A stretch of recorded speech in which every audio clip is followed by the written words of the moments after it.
in that corner, he's essentially a bait because there's one person pit, one person graveyard. So if they try and chase him down, thinking he can't retreat, that they would run into a trap. However, trap has been avoided. Oscar getting a pick in mid. He's getting a lot of pistol kills these days in this tournament. 2 players in banana. Bomb may be spotted. Finally, Astralis with an opening kill, top mid. And they decide that it's time to hit that A-bomb site. Decent positioning here between Stiko and his comrades. He can move to the bomb site. Rob's there killing chickens, but it's no time to kill the chickens. Poyo is gone.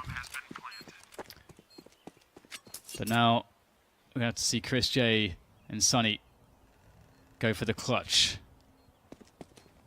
See if they are going to be able to summon the powers of the demon, James. Get themselves in there. ChrisJ with 1. That's a very important kill. Removing the player from apps is absolutely critical here. It's a good start, but can it be capitalized upon? ChrisJ is going to go down here. I think he spotted both remaining players. Sunny, there's no bones about it. He's got to go straight in there for the kills, and he's going to try to do so, forcing the issue, but it's very awkward at that range. All right. Oh, Chris, we've seen this before from him. Oh my God, there's Sever. Bit of a... just making contact there. Very awkward. I think Shelby might try to punish the reload from ChrisJ there, with support from a flashbang. However, more players were ready. So you see Oscar towards the long position, getting kills, of course. That's what Oscar does. 4 versus 1. This is a great start to the first buy round for Mouseports, but can it be a great finish? Dupree down to 11 HP. Still dangerous with an AK, but he has been neutralized. CZ, some flashes to get into position, but the Molotovs will be a problem once more. Pushed all the way back, as it should be. Got to have the healthy respect for the CZs. Oscar, again, the gap in the smoke. I mean, he's just going to be enjoying this. I mean, this is so awesome to play with for Oscar. I wonder if that is intentional to have the gap there. Because that's the second time that's happened. It can't be. Can't be. But the decision-making from Oscar was quite fun to watch. Okay, 3 kills on A. A is almost clear. Sunny, what does he do? Does he commit here? Or does he just try to take out a T as they move into post-plant positions, waiting for his teammate? Can we see the money quickly for the CT side, please? So they can buy if they lose everything in this round, but it won't necessarily be ideal for them. This is going to be an expensive round either way. Can they really give it up, though? There's a smoke. They can put it towards the pit to give Sunny some extra cover, because Astralis are going to play the numbers game, and indeed, smart decision. They're going to give it up. They've got the AWP as well. And again, previously, they had an advantage around Banana. Okay. Ooh, that's a great shot there from Dupree. Speaking of good peaks. I wonder if he even saw Stiko. I don't feel like he did. Oh my God. I'm telling you, man, ChrisJ loves to just push. Even into his own... I can only assume that he was grenaded while he was standing next to his Molotov, and then the Molotov to finish him off. Well, that sucks. And this is a very key round for Astralis, because Mouseports may not have much left if they get wiped out in this round. 3 versus 5. What do you do in this situation? There's still 2 on A and 1 on B. They may even want to consider stacking one site in this situation, because now Oscar is alone. One person taken down on each side, and this is why you may see those gambles, and Astralis simply wait for the rotation, and Oscar's still surrounded. Easier said than done, though, to take him out. Those warbangs are really interesting. He's still alive. Gabi continues to go wide, and Zipex will... ChrisJ, well, there was a close situation with ChrisJ and Glaive, but Glaive has backed off, as has ChrisJ. They're leaving 4 people in the A bomb site, but as this push comes in very, very slowly, I do wonder if a second person might go towards the B bomb site. The grenades are being deployed. Stiko looking up, but Zipex will be taken out by Oscar. There's the bomb down. There's all the information. 2-man spray down for Sunny, and Dupree is alone. So Mouseports rotate a second player there. They have a third player in CT spawn as those grenades come in, and then go back towards the A site, and it works out swimmingly for them. Trades on Banana, and ChrisJ will have a job to do once again. Early exchanges though, so no over-rotation from the CT side, although the grenades keep coming, but ChrisJ is thinning the numbers. Now this is a tough spot for Astralis. A minute 20 on the clock, lots of time, but with 3 or even 2.5 players at this point, what can you do? Good flash timing there to get Oscar off the angle, but ooh, he won't be denied the frag, but the traders have set up there by Zipex.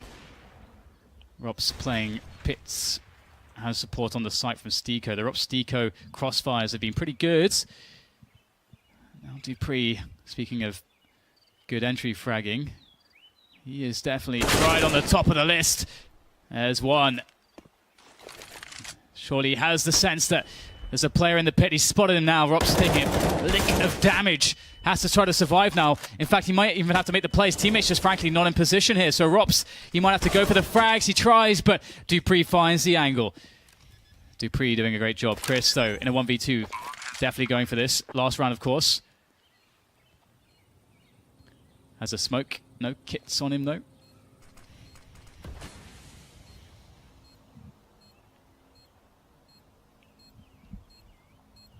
Does he look to his left? Does he look to his right? Dupree dead. Hasn't spotted Zipex though. I think he might fight some shots, but P250. So ChrisJ will have that added range. P250, one shot to the head on a pistol round, almost double the range of a Glock. Speaking of which, there's a headshot from Oscar, but he doesn't kill Kiabi because he doesn't have the P250. Yeah, Oscar got told to sit down. Pew pew from Glaive, doesn't find much. Forced to back away, but this is fine. I mean, for Astralis, they've got the initial pickoff, and I was about to say that as a perfect example, P250 versus Glock. I was about to say that it's even though they're 5v4, they're still not really in a safe position. You know, in some respects, you might feel like, oh, you know, they can play super defensively, but you still sort of want to get a pickoff before the Glocks close the distance in numbers. Didn't go well for Glaive, as you say, the PT50 coming in handy.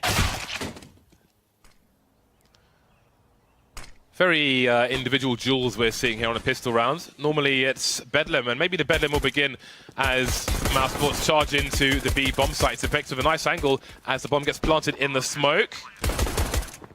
Old school strats there. 3-on-3 now. All the CTs are here. Rop's taken down, trying to win his 1v1 around construction. Now, Stiko in a nice position, standing on the ledge, so if somebody tries to pre-fire, they will shoot him in the legs rather than the head. He's forced away now. Crossfire for the T side, but can it work out for them? Stiko has a lot to do here, only good for the one kill. ChrisJ's got some nice angles. That's a lovely one-tap. P250 again! Oh, he runs out of bullets! But is there time? I don't think there is for Rubino. It's going to be a close one. Oh, I think he's... No. He will save the armor. That nobody's there. So here comes the rotation from Astralis. And look at the late smoke grenade. There are 20 seconds left. This is exactly what we're talking about. The flashbang, though, will save Oscar, but there are more Ts in position, or CTs rather, and this is it. They collapse on them. Rubino going for a gun. But this is why the smoke grenades are so powerful in a round such as this. They contain Mouseports top mid. Mouseports, they try to force the CTs back so they don't have the info. They can't do that. Glaive is right.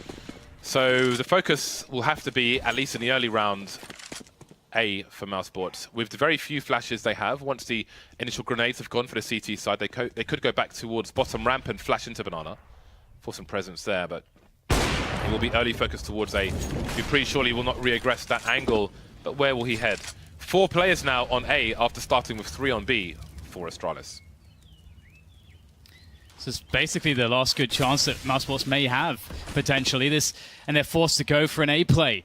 4 players here indeed for Astralis. It's good, perfect defense. Kirby starts it off well. There's one. It's just coming down like a house, a stack of cards. I wonder how committed Mouseports are going to be towards A at the moment. Obviously, they're threatening A, but they still have time to double back. But they don't have any control towards Banana, and they would run into the Dupree AWP should they venture out there at this point. So perhaps there's too many unknowns. They are starting to creep back towards Banana, leading the way with the bomber, actually. 35 seconds left. Starting to see... Okay, they were going back down. Maybe try to catch rotation. Now it's back into top mid to go for the play into the A side. 25 seconds. This is not looking good. We've got the... I think Roxton apartment was smoked off, but somehow he's made his way onto the balcony, taking some risk. There is a player underneath him, and it's still a crossfire on the site. Who will this favor? 3 on 3. Lots of players tagged at the moment, and the kill feed is streaming in mostly with T's falling. ChrisJ 1 HP. ChrisJ done.